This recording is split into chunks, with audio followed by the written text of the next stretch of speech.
Next, we have everyone's attention. For the first time, announcing Mr. and Mrs. Brian Dorsey.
We're so happy everybody came. I'm so happy to have her tonight. We've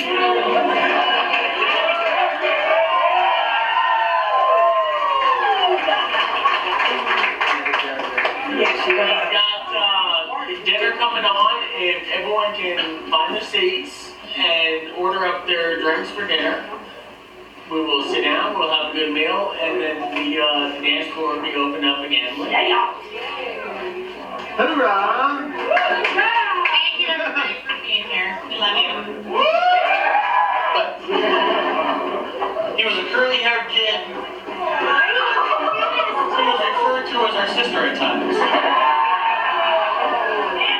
He still does fall for that. I could always talk Brian into doing whatever I thought was a good idea at the time. Like Like, hey, stand over there. I bet I can throw this brick over your head. Right there. Or lay down. I know I can jump and bite that far. Got a scar right there.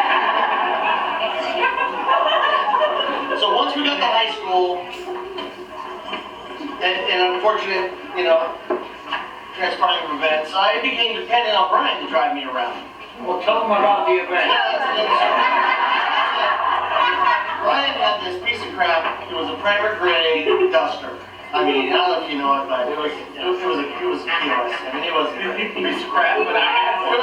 But he had one, and I couldn't run myself. So I became dependent on Brian to drive me around. And it was those early days where I started to look at Brian differently. We're in high school, and I started to see him in a different light as somebody I liked. I wasn't ready to hang out with him yet.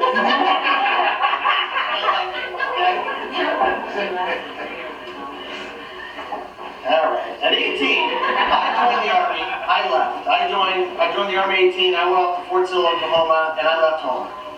It was a year later. Brian came down to hang out with me. He came down for a vacation, spring break or something like that, summer, whatever it was.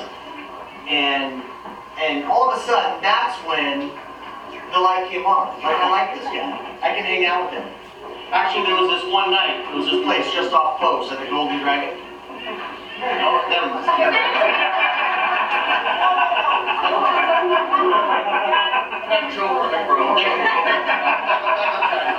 So it was another 2 years or so before we saw each other again. Brian joined the Army. He went off to Germany.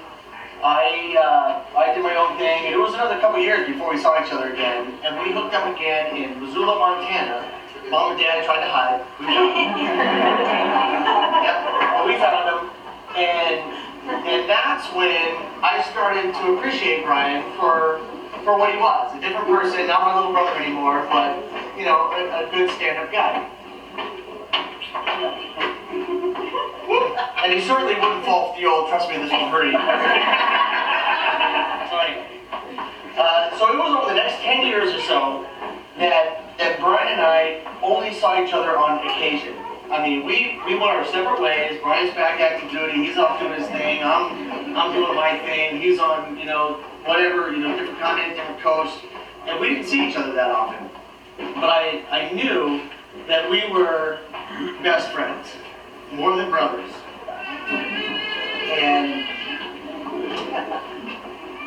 And I knew that he was going to be a part of our life for a long time.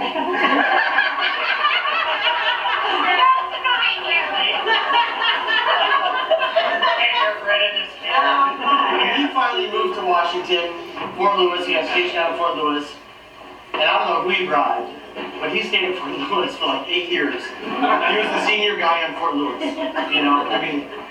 above every sergeant major and general that rotated through, Brian had still stayed at Fort Lewis, which is unheard of if you don't know the area.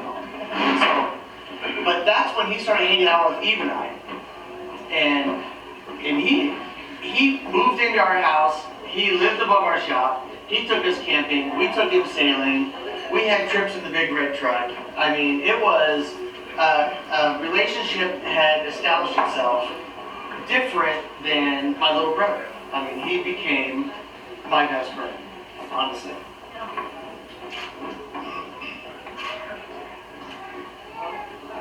And the best part about having Brian around was that he would do all the things that Eve thought were kind of silly.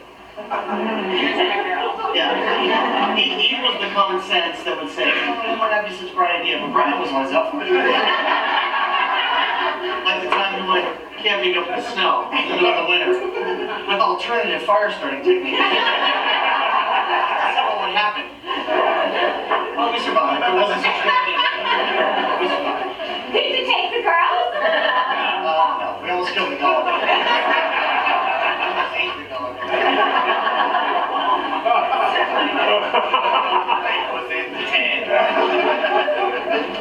So Eve and I now have 2 lovely daughters, and little brother Brian has now become Uncle Brian. He's continued to prove himself to be a great guy. I can't imagine a more patient uncle. No. To allow 2 little girls the client wanted like a tree, poke him in the eye. Oh, yeah, literally. And he still smiles, and he laughs, and he enjoys their company. It's obviously the Special Forces training.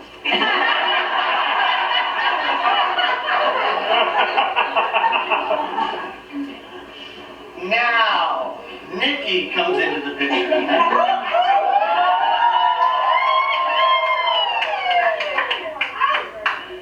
You guys are Special Forces training. Yes, well, I knew from the get-go that she was trouble. The way she was trolling for men up on Mount Rainier.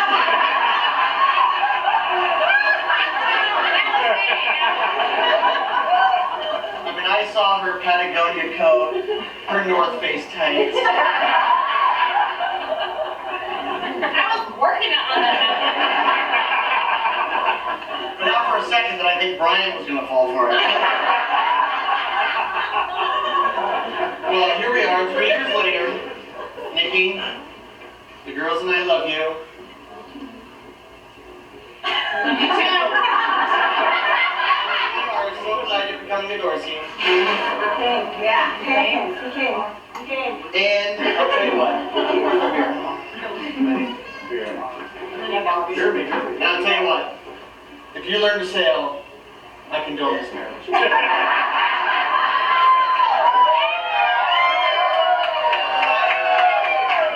raise it up. Here's my toast. Here's to being a Dorsey, becoming a Dorsey, or just plain knowing a Dorsey.